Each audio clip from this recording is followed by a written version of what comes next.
जय हिंद एवरीवन। और आज हम पढ़ने जा रहे हैं एक ऐसे टॉपिक के बारे में जिसका कनेक्शन सीधा दिल से होता है।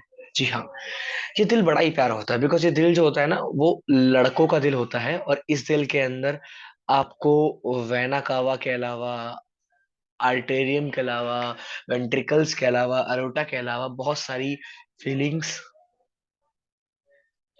बहुत सारे इमोशंस और बहुत ज्यादा दर्द और साथ में प्यार भी, सब कुछ मिलेगा। जी हाँ, एक ऐसा टॉपिक जहां पर हम इमोशन से लेके आपके बॉडी के उस अंग तक पढ़ेंगे जिस अंग का उपयोग आप चाहकर भी करने से रोक नहीं पाते हैं। हर एक अंग यानी कि दिमाग, ठीक है, brain a part of human body. हर एक चीज के बारे में हम पढ़ेंगे। That is known as to be a none other than biology. जी हाँ, उसी बायोलॉजी के पढ़ेंगे जिस बायोलॉजी के बारे में आप हमेशा मैडम से जिद करा करते थे क्लास में कि मैडम प्लीज चैप्टर नंबर 7 हमें पढ़ाइए। That is known as to be a reproduction. इतनी जिज्ञासा होते हुए भी बच्चों में मैडम वो चैप्टर को हमेशा छुड़वा क्यों दिया करती थी वो भी बताऊंगा, और उस चैप्टर को अच्छे से पढ़ाऊंगा भी। पर स्टार्ट करेंगे बायोलॉजी की इस वीडियो को प्रॉपर तरीके से। तो दोस्तों, इस वीडियो का जो कंटेंट होने वाला है वो मैं बताता हूँ। That use to be a for the classes, जो अगर आप किसी क्लासेस में पढ़ते हैं, ठीक है, स्कूल्स वाली में, है ना, either you are preparing for any competitive examination, ठीक है, और हाई लेवल एग्जामिनेशन, चाहे वो यूपीएससी हो, चाहे वो डिफेंस हो, चाहे वो कोई भी एग्जामिनेशन, चाहे वो डिफेंस हो या कोई भी टॉपिक हो, ठीक है। अगर मैं किसी भी एग्जामिनेशन की बात कर रहा हूँ या कुछ भी बात कर रहा हूँ, तो उस हर एक एग्जामिनेशन के पॉइंट ऑफ व्यू से मैं इस क्लासेस को कंटिन्यू करूंगा। और हाँ, सबसे इंपॉर्टेंट बात, ये वीडियो हिंदी प्लस अंग्रेजी, ठीक है, दोनों ही माध्यम के छात्र देख सकते हैं। यानी कि this video is applicable for the English as well as the Hindi medium students, and we will go through with that, ठीक है। सो वीडियो को स्टार्ट करते हैं बिना कुछ ज्ञान की फालतू बातों को छोड़ते हुए। तो बेसिकली अगर मैं बात करूं बायोलॉजी की, लिख लेता हूं, BIOLOGY, बायोलॉजी, ठीक है। तो बायोलॉजी के अगर मैं बात करूं तो बायोलॉजी के जो फादर हैं दैट इज अरस्तु, ठीक है। बायोलॉजी के फादर जो हैं यानी कि पापा जी जो हैं वो है अरस्तु साहब, ठीक। तो बायोलॉजी के फादर कौन हो गए हमारे, यानी कि फादर जी हो गए अरस्तु जी, ठीक। अगर मैं बात करूं बायोलॉजी की दो ब्रांचेस हैं, है ना, यहाँ पर दो ब्रांचेस हैं बायोलॉजी की। बायोलॉजी की दो ब्रांच है, one of them is zoology and another one is botany. Zoology वो जहां से हम जैसे जानवर निकलते हैं, यानी कि एनिमल्स, जहां पर हम स्टडी करते हैं एनिमल्स के बारे में, जितने भी एनिमल्स हैं, ठीक है। जो चीजें, अगर मैं शॉर्ट लैंग्वेज में बोलूं, जो चीजें मूव कर सकती हो, है ना। अब एनिमल्स मूव कर सकते हैं। अब यहाँ बॉटनी में पढ़ते हैं हम प्लांट्स के बारे में, ठीक है, यानी कि बेसिकली जो मूव नहीं कर सकते, ठीक है, जो मूव नहीं कर सकते। अगर इनको बेसिकली अगर मैं बोलूं, बायोलॉजी को डिफाइन किया गया अलग अलग तरीके। तो जैसा कि मैंने बताया इसके बारे में कि बायोलॉजी की दो ब्रांचेस, दोनों ब्रांचेस में, एक जूलॉजी एक बॉटनी। जूलॉजी में एनिमल्स पाए जाते हैं जहां पर इनको बेसिकली ये जो मूव चीजें होती हैं, एनिमल्स होता है, जैसे कि आप हो गए, मूव कर सकते हैं इधर से उधर, कोई भी ए पॉइंट से लेके बी पॉइंट तक कोई भी इंसान जा सकता है, आ सकता है, या किसी भी जगह पर। और बॉटनी के अंदर ये बेसिकली मूव नहीं कर पाते हैं, ठीक है। पर यहाँ पर कुछ एक्सेप्शंस भी होते हैं, है ना। जैसे कि आपको पता होगा कुछ प्लांट्स ऐसे होते हैं जो अपनी पोजीशन को चेंज करते हैं, ठीक है, जो अपनी पोजीशन को चेंज करते हैं। और मेरा होमवर्क है आपके लिए, दैट इज कि वो प्लांट्स कहाँ पाए जाते हैं, कैसे होते हैं। आपको पता है वो अपनी जड़ों के सहारे अपनी पोजीशन को चेंज करते हैं। अगर वो आज यहाँ है तो हो सकता है वो कल यहाँ हो, ठीक है। तो ये अपनी पोजीशंस को चेंज करते हैं। तो ये आपका होमवर्क है कि वो प्लांट कौन कौन से हैं जो अपनी पोजीशन को चेंज करते हैं और वो कहाँ पाए जाते हैं, ठीक। तो अगर मैं यहाँ पर इस चीज को आगे बढ़ाऊं कि ये चीजें किस बेसिस पर, ठीक है। अब कुछ ज्ञानी लोग मुझसे बोलेंगे कि प्लांट तो सर हम मूव करते हैं, कैसे मूव करते हैं, हम उनको ले जाएंगे उठाकर अपने हाथों में से। तो आप तो अपने हाथों में बहुत सारी चीजें पकड़ते हैं, इसका मतलब ये थोड़ी ना हर चीज मूव करती है। समझ रहे हो, कुछ चीजों को मूव कराया जाता है, कुछ चीजें मूव करती हैं। तो हम यहाँ उन चीजों के बारे में पढ़ेंगे जिनको सिर्फ खुद से मूव होती हैं और जिनको कुछ चीजों को मूव कराया जाता है। जनरली अगर मैं बात करूं, एनिमल्स मेरे सामने एक ही सेकंड में, 5 सेकंड में, 10 सेकंड में, 15 सेकंड में कहीं भी, कहीं से भी, कहीं भी मूव कर सकता है ना। और अगर मैं बात करूं प्लांट्स के बारे में, तो वो मूव भी करेंगे तो हमको उनकी मूवमेंट पता ही नहीं चलेगी, हाँ मूवमेंट हो रही है या नहीं हो रही है, मतलब नेग्लेक्जिबल होगी, है ना। बेसिकली ना के बराबर। जैसे कि मेरी ब्रेन सेल्स के बारे में जब मैं आगे पढ़ाऊंगा, तो ब्रेन सेल्स में जो एक तरीके से मेरा रिफॉर्मेशन, यानी कि मेरी ब्रेन सेल्स के अंदर सेल डिवीजन जो होता है वो होता ही नहीं है, बट होता भी है तो बहुत ना के बराबर होता है, एक जगह पे होता है। वो मैं आगे कन्वर्ट कराऊंगा, आपको बताऊंगा, ठीक है। सो अभी हम आगे चलते हैं। तो आज हम पढ़ने जा रहे हैं आपकी बॉडी की उस सबसे छोटी चीज के बारे में जिस चीज से आपका फॉर्मेशन हुआ है, यानी कि उस चीज के बारे में जिस चीज पे आपकी जिंदगी जिंदगी जो है डिपेंड करती है। एक ऐसी चीज, ठीक है, एक ऐसी चीज जिसपे आपकी जिंदगी डिपेंड करती है और जिसके सहारे आपकी बॉडी का पूरा स्ट्रक्चर डिफाइन हुआ है ना। That is none other than, that is cell. आपकी अगर सोच अच्छी है ना, तो आप हर चीज को अच्छे फॉर्मेशन में लोगे, है ना। आप कुछ और मत सोचिएगा, मैं जो करा रहा हूँ, ठीक है बेटा। तो जो यहाँ पर अच्छी चीजें हैं ना, उन पर ध्यान देना है। सेल, ठीक है। तो सेल के बारे में, अच्छा उससे पहले मैं एक और चीज बताना चाहूंगा। सेल से पहले, जो जूलॉजी के फादर है ना, देखो पहले पहले ये माना जाता था, पहले मतलब ओवरऑल ये माना जाता था कि बायोलॉजी की सिर्फ एक ही ब्रांच है जूलॉजी, मतलब प्लांट्स के ऊपर इतना स्टडी नहीं करा गया। तो पहले ये माना जाता था बायोलॉजी की एक ही ब्रांच है जूलॉजी, और जूलॉजी के जो फादर है वो भी अरस्तु है, ठीक है। फिर एक बंदा आया जिसका नाम था थियोफ्रस्टस। क्या नाम था? थियोफ्रस्टस, है ना। थियोफ्रस्टिस। तो ये बंदे ने आके बेसिकली उस टाइम पे बताया कि भैया बायोलॉजी की एक और ब्रांच भी होती है जिसे बॉटनी कहते हैं, और बॉटनी में हम पढ़ते हैं प्लांट्स के बारे में, तो आप उसे कैसे भूल सकते हो। तो ये बंदे ने बायोलॉजी की दूसरी ब्रांच के बारे में आके जिसने बताया, तो थियोफ्रस्टिस। अगर पेपर में क्वेश्चन आता है how many branches of biology, दो ब्रांचेस। जूलॉजी के फादर अरस्तु, बॉटनी के फादर थियोफ्रस्टिस, ठीक है। हिंदी में इन्हें बोलते हैं पादप, और इनको बोलते हैं जंतु, बेसिकली। इनको जंतु बोला जाता है, इनको पादप बोला जाता है, साइंटिफिक नेम है ना, बायोलॉजिकल जो नेम है इनके वो दैट इज पादप एंड दैट इज जंतु, ठीक है। नाउ लेट्स डू द, हाँ। तो अगर मैं सेल के बारे में बात कर रहा हूँ, ठीक है, सेल बेसिकली अगर मैं सेल के बारे में बात कर रहा हूँ, तो सेल यहाँ पर है क्या? सेल, सेल अगर सबको पता है सेल है क्या, सेल हमारी बचपन से हम पढ़ते आ रहे हैं सेल क्या है, कि सेल एक स्मॉलेस्ट यूनिट ऑफ बॉडी है। Cell is a smallest unit of body, है ना, यूनिट ऑफ बॉडी, है ना। सेल क्या है? स्मॉलेस्ट यूनिट ऑफ बॉडी है।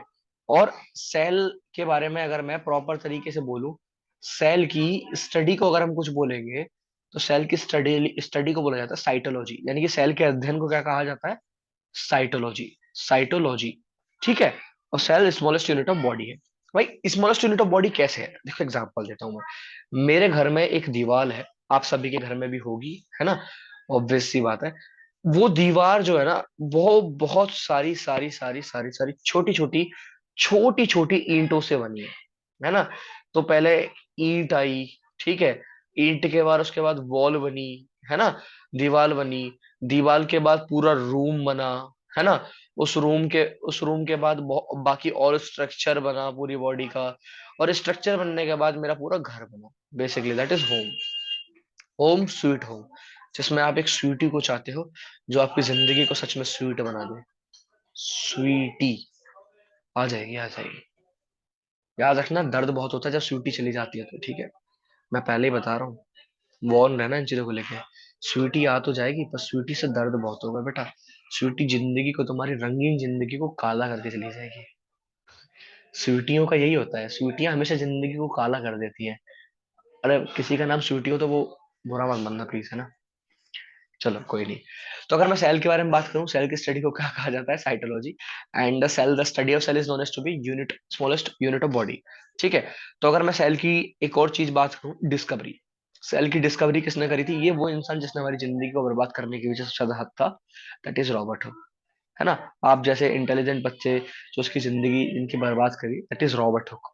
रॉबर्ट हुक, रॉबर्ट हुक की एक खासियत और थी, है ना, इस आदमी ने अपनी जिंदगी में वैसे तो कुछ नहीं किया, पर इसने जो खोज करी सबसे पहले, या फिर जिसने जो रिसर्च करी थी, वो करी थी डेड सेल के बारे में। यानी कि रॉबर्ट हुक ने जो सेल के बारे में निकाला तो सही, रॉबर्ट हुक ने सेल की डिस्कवरी तो करी, मगर वो सेल जिंदा नहीं था, लाइव सेल नहीं था। वो कौन सा सेल था? Dead cell. पर जैसा कि आपको सभी को पता ही है ना, हम सबसे तो दुनिया जलती है। तो इसके बाद आता है लाइव सेल, और लाइव सेल के बारे में एक बंदा था जिसका नाम था लियोन हॉक। ठीक है, लियोन हॉक। तो इस बंदे ने बेसिकली हमारी जिंदगी में दूसरा काम करा, और नर्क बनाने का। लियोन हॉक ने, रॉबर्ट हुक ने हमारी जिंदगी को पहले नर्क बनाया डेड सेल की खोज करके, जो आज हम पढ़ रहे हैं और आपको पढ़ना पड़ रहा है मजबूरी में। उसके बाद रॉबर्ट हुक लाइफ सेल की खोज करी लियोन लियोन हॉक ने। तो ठीक है, तो अब तक हमने पढ़ा कि बायोलॉजी की दो ब्रांच, दोनों ब्रांचों का नाम बॉटनी और एक का नाम है जूलॉजी। बॉटनी को हिंदी में बोला जाता है पादप, पादप, और इसको बोला जाता है बेसिकली जंतु, है ना। यहाँ पर हम स्टडी करते हैं एनिमल्स के बारे में, यहाँ पर हम स्टडी करते हैं किसके बारे में? प्लांट्स के बारे में। ठीक है, बॉटनी के जो फादर हैं that is known as to be Theophrastus. ठीक है, थियोफ्रस्टिस। और जूलॉजी के जो फादर हैं that is who is known as to be, किसे क्या बोलते हैं उनको? उनको बोलते हैं अरस्तु। बायोलॉजी के ओवरऑल फादर का नाम क्या है? अरस्तु। फिर हमने पढ़ा सेल के बारे में, सेल की स्टडी को क्या बोलते हैं? साइटोलॉजी। सेल क्या है? स्मॉलेस्ट यूनिट ऑफ बॉडी है, जैसे कि ईंट है। हर एक छोटी छोटी छोटी छोटी ईंटों से घर बना होता है। छोटी छोटी छोटी छोटी बहुत सारी ईंटों से पूरा घर या पूरी दीवार बनी होती है ना। ऐसे ही यहाँ पर ये जो सेल दे रखा है, एक एक सेल से, दो सेल से, तीन सेल से, तीन सेल से, चार सेल से, करते करते करते करते दुनिया की हर चीज बनी है ना। Everything is made up of cell. मतलब पूरी हमारी ह्यूमन बॉडी हो या प्लांट्स हो, ठीक है, ह्यूमन बॉडी हो या प्लांट्स हो, जितनी भी चीजें हैं वो सब के सब किससे बनी है? सेल से बनी है। इस सेल की जिंदगी को उभारने का और हमारी बर्बाद करने का जो हक था वो रॉबर्ट हुक था, जिन्होंने डेड सेल की खोज करी थी और लाइव सेल की खोज करी थी लियोन हॉक ने। अब तक हमने इतना पढ़ लिया है, ठीक है। अब हम आगे बढ़ते हैं। नाउ अगर मैं बात करूं, तीसरा बंदा जो उसका नाम याद रखना जरूरी है, दैट इज, वो बंदा नहीं, बंदे हैं actually, that is Schleiden and Schwann. ठीक है, इनका नाम थोड़ा सा इंपॉर्टेंट है। ठीक है, स्लाइडन एंड स्वान। अरे यार, कभी कभी मेरे भी हाथ डगमगा जाते हैं कि लड़का तो मैं भी हूं ना, ऐसी चीजें लिखने में डर लगता है जिन चीजों से थोड़ा सा कुछ अजीब अजीब सा रिएक्शन। आप समझ रहे हो ना मैं क्या कहना चाह रहा हूँ आपसे? तो थोड़ा सा ध्यान रखा करो। अच्छा हाँ, एक इम्पोर्टेंट चीज और है। अगर मैं बोलूं, रॉबर्ट हुक ने जो सेल की खोज करी थी, वो करी थी 1665 में। ठीक है, इस बात को याद रखिएगा। और ये जो किया गया था ना, वो कंपाउंड माइक्रोस्कोप से किया गया था। माइक्रोस्कोप जिसका नाम था वो कंपाउंड माइक्रोस्कोप। हिंदी वालों के लिए मैं बता देता हूँ, कंपाउंड माइक्रोस्कोप को कंपाउंड माइक्रोस्कोप ही कहा जाता है। तो कंपाउंड माइक्रोस्कोप से किया गया था। और जो लाइव सेल था इसकी खोज करी गई थी बेसिकली, यानी कि उसी का इम्प्रूव वर्जन, जैसे इम्प्रूव माइक्रोस्कोप था एक तरीके से, है ना। इसका नाम दिया गया था प्रिमिटिव, है ना। Primitive microscope, primitive microscope, spelling is PRIMITIVE। Primitive microscope, और ये को करी गई थी 1674। ठीक है, एंड में पूरा मैं क्लियर कर दूंगा, कोई दिक्कत नहीं है। ठीक है, 1674। चलिए अब आगे चलते हैं हम थोड़ा सा, और आगे चलने के बाद हम स्टार्ट करते हैं अपना, अपनी अपनी अपना अपना स्लाइडर एंड सोन पर। तो स्लाइडन एंड सोन के बारे में अगर मैं बात करूं, तो स्लाइडन एंड सोन दो भाई भाई थे, है ना। तो इन लोगों ने क्या करा, इस बंदे ने 1838 में एक स्टेप लिया और इस बंदे ने 1839 में स्टेप लिया, है ना। पहले उसने देखा कि मेरा बड़ा भाई जिंदगी बर्बाद कर रहा है दुनिया लोगों की, तो मैं भी कर लेता हूँ।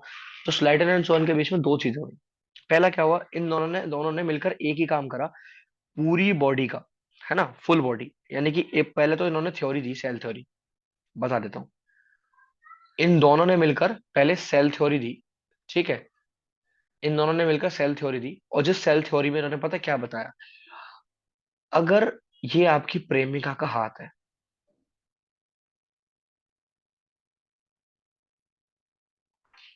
ये आपकी अगर प्रेमिका का हाथ है, और इस प्रेमिका का हाथ की ये दो उंगलियां बड़ी हैं, तो उनके पीछे का बहुत रीजन हो सकता है।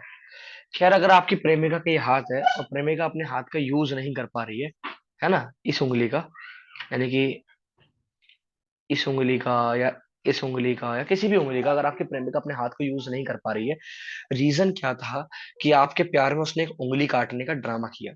और उसने चक्कू से, सुबह सुबह चक्कू से गाजर छील रही थी, और गाजर छीलते हुए उसे लगा उसका हाथ हल्का सा कट गया। जब उसका हाथ कटा, तो उसे लगा आपकी जिंदगी में नमक नमक छिड़कने का सबसे अच्छा टाइम जो है ना वो यही है। तो नमक छिड़कने के लिए उसने क्या करा, अपने हाथ पर हल्का सा कट लगाया और दिखाया, देखो मैं इस उंगली का अब यूज भी नहीं कर पा रही हूँ, तुम मेरे पास रहते नहीं हो, मैं क्या करूं, मैं मर जाऊं क्या, है मैं मर जाऊं, ऐसा बोला। मतलब अपना काम नहीं कर पा रही है, उंगली का यूज नहीं कर पा रही है, अंडरस्टैंड की अपनी स्टडी नहीं कर पा रही है। ठीक है। अब वो स्टडी कौन सी है वो आप सभी जानते ही हैं, है ना। तो बेसिकली इसका यूज नहीं कर पा रही है, और इस यूज के टाइम पे उसने बोला कि अब क्या होगा। तो ये जो बंदा था जिसका नाम था रमेश, मेरी जिंदगी का हीरो, रमेश हमेशा से रहा है। तो रमेश जो था ना, रमेश रमेश जानता था कि डॉली अपना काम नहीं कर पा रही है, और मुझे इस टाइम पर डॉली की जिंदगी में खुशियां लानी है। तो रमेश पढ़ा लिखा इंसान था। तो रमेश को बताया गया था कि, एक रमेश ने पढ़ा था, एक थ्योरी पढ़ी थी, इसने पढ़ी थी सेल थ्योरी। और सेल थ्योरी में क्या बताया गया था, सेल थ्योरी में ये बताया गया था कि अगर आपके हाथ में कहीं भी कट लगता है, या आपकी कोई भी सेल डिस्ट्रॉय होती है, ठीक है, बर्बाद हो जाती है, तो उस जगह पर जो साइड वाली सेल होंगी, उधर जाके अटैक करेंगी, और साइड वाली सेल अटैक करने के बाद बेसिकली उस सेल को दोबारा से रीजनरेट कर देंगी, यानी कि रीजनरेशन, बेसिकली रीजनरेशन। तो जो रीजनरेशन होगा यहाँ पर वो हो जाएगा। आपने देखा होगा आपके हाथ में कट लग जाता होगा, उस जगह ब्लैक ब्लैक खुरंट सा पड़ जाता है, वो खुरंट फिर कुछ टाइम बाद ठीक होने के बाद आपकी स्किन दोबारा ठीक हो जाती है ना। तो सेल थ्योरी ने पढ़ी थी, और जैसे ही ये सेल थ्योरी रमेश ने डॉली को बताई, डॉली की जिंदगी में खुशियों की बहार आ गई, और डॉली समझ गई कि अब मैं अपने हाथ की इस उंगली का यूज जरूर कर पाऊंगी। तो अगर आप सब भी इस उंगली का यूज करना चाहते हैं तो डॉली के पास आइए सीखने के लिए कि आप कैसे इस उंगली का यूज अपनी पढ़ाई में कर सकते हैं, है ना, अपने गाजर छीलने में कर सकते हैं, या फिर अपनी लौकी को यूज करने में, you know. Vegetables are very useful for the every person, है ना, वेजिटेबल्स, बस कुछ लोग उसका अच्छे तरीके से यूज करना जानते हैं, कुछ नहीं जानते। चलो, तो ये थ्योरी दी, सेल थ्योरी किसने दी, कि आपकी जो सेल डिवीजन है, यानी कि जो साइड वाली सेल्स है, जो आपकी साइड वाली सेल है वो क्या करती है, बेसिकली सेल का डिवीजन करती है। सेल डिवीजन में बहुत अच्छे से पढ़ाऊंगा आगे जाकर, टेंशन मत लीजिए। सेल डिवीजन करती है यानी कि रीजनरेशन करती है ना, रीजनरेशन करती है, आपकी साइड वाली सेल रीजनरेशन करती है ना, कोशिकाओं को दोबारा बनाती है, यानी कि सेल्स को दोबारा बनाती है। ठीक। तो साइड वाली जो सेल है अब रीजनरेशन तो कर रही है, तो मुझे पता है। और दूसरी बड़ी बात क्या बोली थी इसने, पहली थ्योरी में तो बोली रीजनरेशन, है ना, पहले पहले तो रीजनरेशन, दूसरी जो बात बोली, जो सेल थ्योरी के अंदर बोली गई थी, वो दूसरी बात थी कि पूरी की पूरी मेरी ह्यूमन बॉडी होती है ना, फुल बॉडी जो मेरी बनी है वो सेल से बनी है। जैसे कि मेरा पूरा का पूरा घर जो होता है वो ईंट से बना होता है ना, मेरा पूरा का पूरा घर ईंट से बना होता है, वैसे ही मेरी पूरी की पूरी ह्यूमन बॉडी जो है वो मेरी किससे बनी होती है, सेल से बनी होती है। तो सेल मेरी बॉडी की सबसे स्मॉलेस्ट यूनिट है, जो मेरी पूरी बॉडी को बनाने में, स्ट्रक्चर करने में हेल्प करता है। जैसे कि सभी को पता ही है कि सेल सेल से टिश्यू बनते हैं, यानी कि दीवार बन रही है सपोज करो, है ना, टिश्यू से ऑर्गन्स बनते हैं, है ना, ऑर्गन से यानी कि रोम बन रहा है, फिर उससे ऑर्गन सिस्टम बनेगा, यानी कि पूरा पूरा घर का स्ट्रक्चर बनेगा, है ना, ऑर्गन सिस्टम से पूरी ह्यूमन बॉडी बनती है, यानी कि घर बनता है ना। ये बेसिकली इस तरीके से मेरा सेल जो वर्क करता है। तो सेल छोटा सा, एक सेल, दो सेल, तीन सेल, जो एक तरीके दिखने वाले सेल होते हैं ना, जो सेल एक तरीके के होते हैं, जैसे कि अभी कुछ एक तरीके के, ये सेल क्या बना देंगे, टिश्यू बना देंगे। यानी कि अगर मान लो अब दिल वाला सेल है वो दिल का काम करेगा, हाथ वाला है हाथ का करेगा, पैर वाला पैर का करेगा, कहीं और वाला कहीं और का करेगा, है ना। आप सपोज करो हाथ वाला कहीं और लगा दे, कहीं वाला कहीं हाथ लगा दे, हाथ पे लगा दिया, तो कहीं और से पकड़ के आप हाथ का यूज थोड़ी ना कर पाओगे, है ना, यानी कि हाथ से पकड़ के आप पैर का यूज थोड़ी ना कर पाओगे, समझ रहे हो। तो ये जो चीजें हैं ना, ये मुझे थोड़ी सी दिक्कत करेंगी यहाँ पर, तो इसीलिए मुझे ये पता करना पड़ेगा भैया कि मुझे सेल अगर मेरे ग्रुप बना भी रहे हैं तो वो ग्रुप जो है ना एक जैसे सेल का हो। यानी कि अगर मैं तुम्हें एग्जांपल देता हूँ, चार लड़के हैं और चार लड़कों के बीच में एक सुंदर सी कन्या लाके खड़ा कर दूं मैं, सुंदर कन्या, है ना, चार लड़कों के बीच में एक सुंदर कन्या आ गई, तो उन चार लड़कों की जिंदगी में ऐसी बाहर आएगी, ये पटाएगा ये पटाएगा ये पटाएगा ये पटाएगा, और एंड में जो पटा लेगा ना, पांचवा को। ये जिंदगी झंड, इसकी झंड, इसकी झंड, इसकी झंड, है ना। अगर विश्वास ना हो तो कुछ मूवियां हैं इंटरनेट पे, आप देख लो। अब मैं नाम नहीं लूंगा क्योंकि मैं यहाँ पे किसी का प्रमोशन नहीं करना चाहता हूँ मूवी का, है ना। बस गाना है उसका, बार टेंडर से मैं ये कहता हूँ, मैं अच्छा नहीं गाता हूँ पर फिर भी इतना तो अच्छा गा ही लेता हूँ, है ना। तो कभी टाइम मिले तो देखिएगा। So now let's move to the next topic. Okay, अभी तक हमने पढ़ा सेल थ्योरी के बारे में, ठीक है। तो इन दोनों ने मेरे को ये बताया, स्लाइडर एंड स्वान ने, एक ने बताया भैया की सेल की जो मेरी जनरेशन करती है, और दूसरा भैया बोलते हैं कि पूरी बॉडी जो है मेरी सेल से बनी होती है, ठीक है। अभी तक मैंने अच्छा खासा पढ़ लिया। अब मैं बात करता हूँ ओवरऑल के बारे में। व्हाट इज ओवरऑल, यानी कि ओवरऑल यानी कि पूरी दुनिया के बारे में। पूरी दुनिया का सबसे स्मॉलेस्ट सेल कौन है? पूरी दुनिया का सबसे स्मॉलेस्ट सेल है कौन? अगर मैं बात करूं पूरी दुनिया का सबसे स्मॉलेस्ट सेल का नाम बोलूं, माइक्रोप्लाज्मा। माइक्रोप्लाज्मा, ठीक है, माइक्रोप्लाज्मा। और सबसे biggest cell, that is egg, अंडा। वो भी किसका? ऑस्ट्रिच का। ऑस्ट्रिच का अंडा सबसे बिगेस्ट सेल जो है, सबसे बिगेस्ट ऑस्ट्रिच का अंडा, ठीक है। और अगर मैं बात करूं ह्यूमन बॉडी के अंदर, तो ह्यूमन बॉडी के अंदर अगर सबसे स्मॉल की बात करूं अगर मैं, तो सबसे स्मॉल है हमारा, बहुत ही कमाल की चीज, स्पर्म। हिंदी में बोलते हैं शुक्राणु, ठीक है। और अगर सबसे बिगेस्ट की बात करूं, दैट इज ओवम। और अगर सबसे लंबे की बात करूं, लेंथीएस्ट, अब आपका दिमाग कहीं और जाएगा। तो सबसे लंबे की बात करूं, न्यूरॉन। भाई हर किसी का लंबा थोड़ी ना होता है, हाथ पैर जो भी है ना। तो बेसिकली तंत्रिका बोलते हैं, न्यूरॉन्स। न्यूरॉन्स पाए जाते हैं आपके दिमाग में। जैसे अपने लंबे के नाम से अगर आपने अभी कुछ सोचा, तो वो आपके दिमाग ने काम किया, देखिए अपने न्यूरॉन्स के सेल्स वो काम कर रहे हैं अपना। सबसे लंबा है, सॉरी, सबसे लंबा जो है, यानी कि लेंदी जो है, वो है, अगर मैं बात करूँ न्यूरॉन, सबसे बड़ा बिगेस्ट जो है हमारी बॉडी में जो होता है, वो है ओवम, जो कि अंडाणु बोलते हैं हिंदी में से। ये फीमेल्स के अंदर पाया जाता है ना, ये फीमेल्स के अंदर पाया जाता है, एग।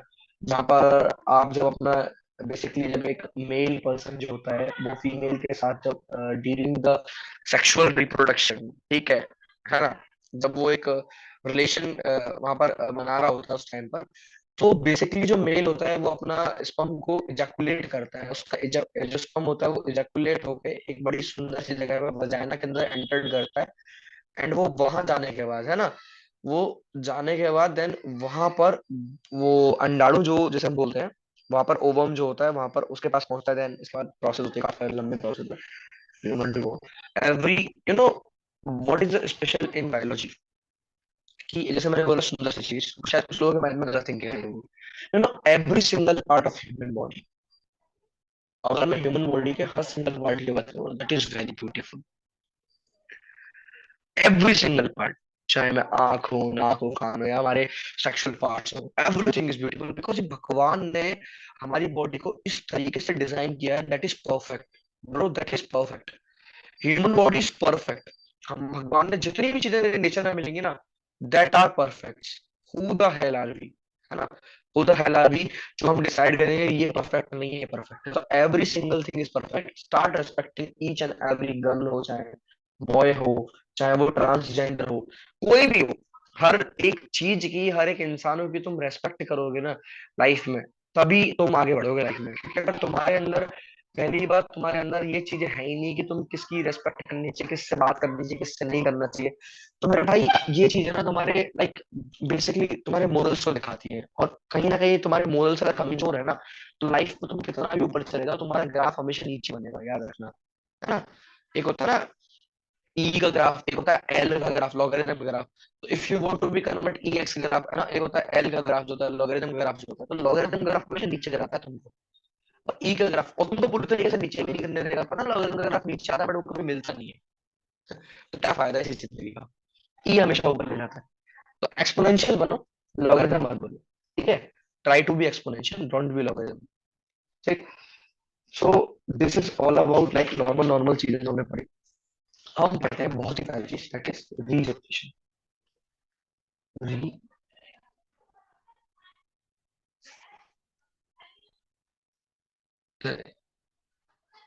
रीजनरेशन, तो रीजनरेशन अगर मैं बोलूं सबसे तेज अगर कहीं होगा, है ना। सबसे तेज अगर कहीं रीजनरेशन होगा तो वो होगा लीवर में। और सबसे स्लो जो होगा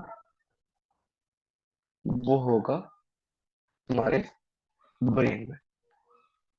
या मैं बोल सकता हूँ कि ना के बराबर। ठीक है, ना के बराबर।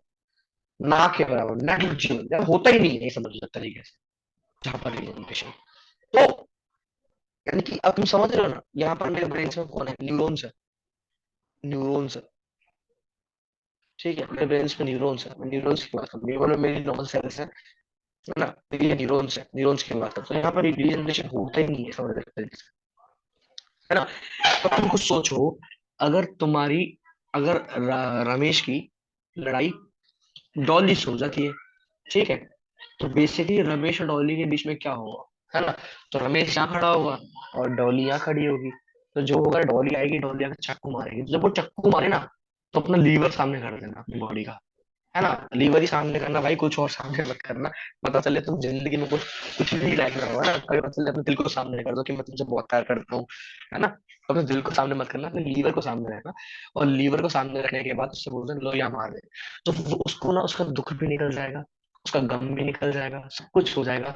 और आपकी बॉडी में आपकी मृत्यु भी जल्दी नहीं होगी, आप बच जाओगे ओवरऑल, अगर आपको टाइम पे पहुंचाने वाला कोई मिल गया तो। ठीक है। बाई चांस आपने कहीं और साइड में पड़वा लिया तो कुछ और हो सकता है, जो कि बहुत ज्यादा खतरनाक हो सकता है उस टाइम पे। ठीक है। तुमने सुना होगा ना कि बेसिकली, जैसे कि मैं तुम्हें बताता हूँ, तुमने जैसे कि जितनी भी मूवीज वगैरह हैं, सब कुछ होते हैं, जो मेरे ब्रेन को सिग्नल्स देते हैं, जो मैं, मतलब मेरे ब्रेन को जो सिग्नल देने का जो काम होता है, वो अलग अलग चीज होती है ना। तो मेरा ब्रेन होता है, मेरा ब्रेन, ये मेरा ब्रेन ब्रेन होता है ना, मेरा ब्रेन। अब मेरे ब्रेन के अंदर यहाँ पर ना, यहाँ पर एमसीवीज होते हैं, एमसीवीज, एमसीबी, ये बेसिकली एक तरीके से स्विच होते हैं, स्विच होते हैं।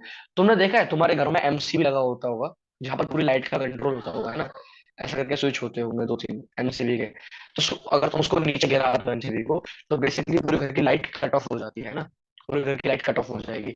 तो ऐसे ही कुछ यहाँ होता है, अगर तुम जहां इसकी एमसीबी को फॉल्ट यानी कि गिरा दो, तो पूरे के पूरे ब्रेन के सिग्नल्स खराब हो जाते हैं। तुमको पता है जब कभी कभी क्या होता है कि कोई इंसान तुम्हारे सर पे मारता है डंडा, सर पे जब डंडा मारता है, तो उस टाइम पे या तो तुम पागल हो जाओगे, या तुम्हारी बॉडी का कोई पार्ट काम करना बंद देगा, या कोई कुछ करेगा, मतलब ओवरऑल तुम्हारे ब्रेन में कहीं ना कहीं ब्रेन ब्लड जम जाता है, ब्लड जम जाएगा।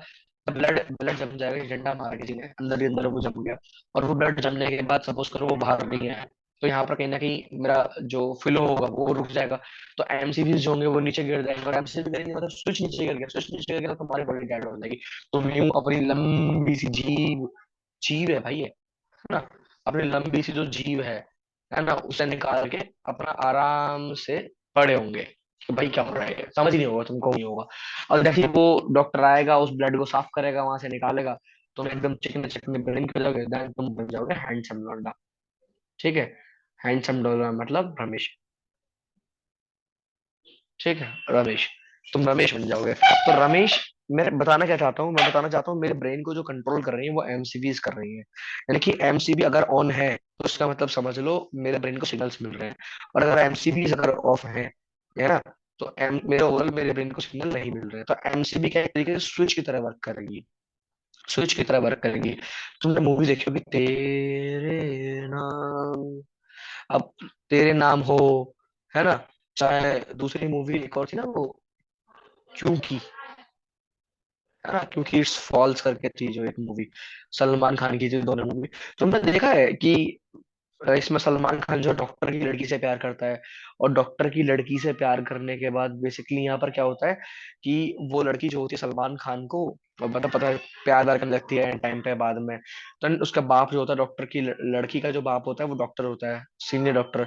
वो आके सलमान खान इसमें पागल होता है, तो सलमान खान का क्या कर देता है, एमसीबी का स्विच काट देता है पीछे से, सलमान खान डेड हो जाता है, बेड पे पड़ा रहता है, और बेड पे खड़े खड़े इंतजार कर रहा होता है मरने का, है ना। तो एंड तक बेड पे पड़ा होता है। तो बेसिकली भाई, प्यार करो, बहुत ही खूबसूरत चीज है, पर देख के करो, है ना, कि किससे करना है, बहुत जरूरी है भाई। वरना जिंदगी में ऐसा भी हो सकता है कि तुम प्यार कर रहे हो, तुम्हारी जिंदगी में कुछ और हो जाए। तुमने अगर किसी आईपीएस या आईएएस की लड़की को पटा लिया गलती से, भाई मैं बता नहीं सकता कहाँ कहाँ सो जाएगा वो तुम्हारे साथ जिंदगी में। सूजन ही सूजन होगी बस। ठीक। चलो कोई बात नहीं। यार अभी तक हमने जो पढ़ा है, यहाँ पर बहुत सारी चीजें पढ़ी है ना।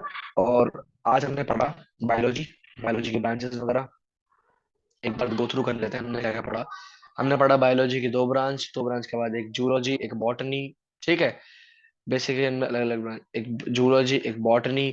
एनिमल्स के बारे में, प्लांट्स के बारे में, इनको पादप बोलते हैं, इनको जंतु बोलते हैं। इनके फादर हैं अरस्तु, इनके फादर है थियोफ्रस्टस।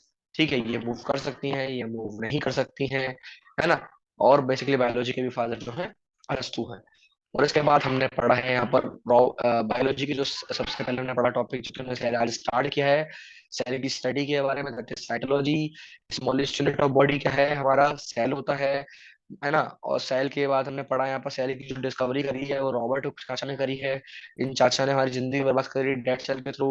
इसके बाद लाइफ सेल के बारे में हमने पढ़ा। लाइफ सेल के अंदर हमने पढ़ा कि लियोन हॉक नाम के एक इंसान आए और 1674 में लियोन हॉक ने हमारी जिंदगी में एक इम्प्रूव माइक्रोस्कोप यानी कि प्रिमिटिव माइक्रोस्कोप के द्वारा लाइव सेल की खोज करी। और उससे पहले जो हमारे डेड सेल की खोज हुई थी वो 1665 में हुई थी, जो कि कंपाउंड माइक्रोस्कोप के द्वारा हुई। और हमने पढ़ा सेल एक इंक है यानी कि वॉल है, और जिसको स्वीटी का घर बोलते हैं, बनाने के लिए थोड़ा सा टाइम लगता है। उसके बाद हमने पढ़ा कि स्लाइडन और स्वन के बारे में। इन दोनों का हमारी जिंदगी बर्बाद करने के पीछे कैसे हक था, इन्होंने रमेश की जिंदगी आबाद करी। रमेश को सेल थ्योरी सिखाया, और रमेश को सेल थ्योरी सिखाने का तरीका एक ही था कि उसको डॉली को इम्प्रेस करना था। उसके जरिए इन्होंने बताया कि रीजनरेशन की प्रोसेस को कैसे कैसे सेल रीजनरेट करती है। और डॉली की उंगली को बचाया, जो उंगली उसकी जिंदगी में बहुत ज्यादा काम आने वाली है, काम करने में, सब्जी काटने में, और क्या करने में, टॉप करने में, पढ़ाई करने में। उसके बाद हमने पढ़ा इसके अंदर अगले कॉन्सेप्ट्स को, जहां पर हमने पढ़ा कि हमारी पूरी की पूरी बॉडी जो होती है वो एक सेल नामक वस्तु से बनी होती है। इसके बाद हम आगे चलते हैं। फिर हमने पढ़ा सबसे छोटा क्या होता है, सबसे बड़ा क्या होता है सेल। सबसे छोटा वाला जो होता है उसे बोलते हैं माइक्रोप्लाज्मा, और सबसे बड़ा जो होता है वो ऑस्ट्रिच का होता है, ऑस्ट्रिच का अंडा। ठीक है। उसके बाद हम आते हैं इंसानों के ऊपर। इंसानों के अंदर हर चीज खूबसूरत होती है, उसके ऊपर जाओ भाई। इंसानों के अंदर आते हैं, इंसानों के अंदर हमने पढ़ा स्पर्म के बारे में, जो पुरुषों के अंदर पाया जाता है। फिर हमने जो कि सबसे छोटा होता है, जिसे हिंदी में शुक्राणु का नाम दिया गया है। उसके बाद हमने पढ़ा बड़े के बारे में, जो कि ओवम होता है, जो कि औरतों के पाया जाता है। वैसे भी औरतों की पोजीशन जो होती है वो इंसानों से बड़ी होती है। श्री इस बात को तो भगवान भी बोलते हैं, भगवान नहीं जीत पाया जिस महिला के सामने तुम नादान पुरुष और नादान बालक कैसे।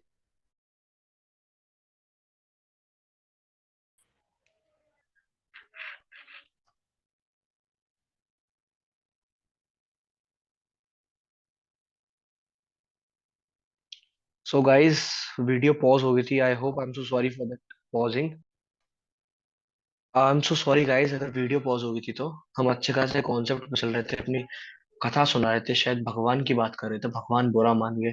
तो इसी बात पे भगवान का नाम लीजिए, बोलिए सत्यनारायण भगवान की जय, है ना। और वो होता है ना कथा के पीछे बोलते हैं सत्यनारायण भगवान की जय, एक अध्याय कंप्लीट होने के बाद। शायद हमने बोला नहीं था। तो हम पढ़ रहे थे अपना सबसे बड़ा के बारे में, है ना। तो ह्यूमंस के अंदर जो सबसे बड़ा होता है वो होता है हमारा स्पर्म। सबसे छोटा जो होता है, सॉरी, सबसे छोटा जो होता है वो होता है स्पर्म। और वैसे भी मैं अगर बात करूं पुरुषों के बारे में, तो पुरुषों का सबसे छोटा ही होता है ना। मतलब स्पर्म जो होता है वो छोटा होता है, और पुरुष भी जो होते हैं स्त्रियों से जो होता है ओवरऑल नीचे आते हैं ना। मतलब महिलाएं हमेशा ऊपर रहती हैं। रीजन क्या है कि महिलाएं डोमिनेटिंग नहीं है यार, है ना। फीमेल्स को वैसे भी अच्छे से लीड करना आता है, ये गुड लीडर होती हैं। घर की इतनी रेस्पॉन्सिबिलिटीज संभालती हैं, इतनी चीजें संभालती हैं, मतलब पूरे घर को संभालने का काम, उसके साथ बाहर की जॉब, इतनी सारी चीजें मैनेज करना, हम जैसे इरिटेटिंग इंसान को मैनेज करना, ये सब काम एक महिला ही तो कर सकती है। तो नारियों को प्रणाम करते हुए मैं जीवन में आगे बढ़ना चाहूंगा। नारियों से पंगा मत लेना अगर आपको अपनी जिंदगी बर्बाद नहीं करनी है तो, ठीक है। उसके बाद हम पुरुषों पे आते हैं। पुरुषों में जो होता है, और पुरुषों में स्पर्म पाया जाता है जो कि छोटा होता है, महिलाओं में ओवम पाया जाता है जो कि सबसे बड़ा सेल होता है ह्यूमंस बॉडी के अंदर। और लंबा जो होता है वो दिमाग का होता है, न्यूरॉन्स, जो कि दोनों के अंदर पाए जाते हैं। पर महिलाओं के अंदर उसकी संख्या थोड़ी सी कभी कभी कम हो जाती है ना। निर्माण की बात करूं तो सबसे तेज जो निर्माण होता है, दैट इज यानी कि रीजनरेशन जो होता है वो लीवर के अंदर होता है। और सबसे स्लो जो होगा यानी कि ना के बराबर, वो न्यूरॉन्स यानी कि ब्रेन के अंदर होगा, ठीक है। ओवरऑल मैंने आज तक ये पढ़ा। और पॉलिटी का आज हम एक चीज पढ़ेंगे कि हम सब कुछ भी कर सकते हैं। हम अपनी नस काट देते हैं, वो दिखा देते हैं, ये कर दिया वो कर दिया, लीवर पे चक्कू मरवा लेंगे, है ना। हम सबको सब करने का अधिकार है, सुसाइड करने का अधिकार नहीं है ना। यानी कि हमको जीने का अधिकार है, हमको जन्म देने का अधिकार है, जैसे माँ बोल देते ना हमको अधिकार है तेरे को पैदा करने का, तो हम तेरे को मार भी सकते हैं, पर नहीं, क्योंकि हमारे देश में सबसे बड़ा है हमारा कॉन्स्टिट्यूशन। और हमारा संविधान बोलता है, यानी कि हमारा आर्टिकल 21 बोलता है, क्या बोलता है article 21? That you have right to live but not to die. Okay, आप मर नहीं सकते, आप सिर्फ जीने के लिए पैदा हुए हैं। तो जियो है जी भर के, कि जिंदगी भी हसीन लगने लगे। सो गाइस, बहुत बहुत धन्यवाद आज आपका, और माफी चाहेंगे वीडियो बीच में पॉज हुई उसके लिए। और हम आपका स्वागत करेंगे अगली वीडियो में बायोलॉजी की, जो कि बहुत जल्द आने वाली है। So good night. रात हो रही है भाई मेरे यहाँ पे, और आज 1 जनवरी है जैसे कि, तो सबको मेरी साइड से very very happy new year. Happy new year, celebrate guys. Happy new year 2023। आपकी जिंदगी में खुशियां आए, काश आपको भी आपकी डॉली मिल जाए, है ना? और जिनको जिनका रमेश मिलना है, इनको रमेश से मुलाकात हो जाए। So guys, thank you so much. Video को लाइक करिए, सब्सक्राइब करिए चैनल को, और ऐप का घंटा भी प्रेस कर दीजिए, दबा दीजिए बेल आइकन, है ना? बेल आइकन भी दबा दीजिए। और ऐसी इंटरेस्टिंग वीडियोस के लिए प्लीज बताइए मुझे, कि अगर मेरे कंटेंट में कोई इशू है, कुछ भी है, तो मेरे को गाइड करो थोड़ा सा। लाइक, वैसे जरूरत नहीं है तुम्हारी गाइडेंस की, पर फिर भी कर दो, कोई बात नहीं, तुम खुश हो जाओगे, है ना? चलो मिलते हैं। Thank you very much. तेरी क्यूट जी स्माइल ते किन्ना मरदी तेरा किन्ना करदी वे पावे सांवला ही रंग वे अखां च अखां पाले आस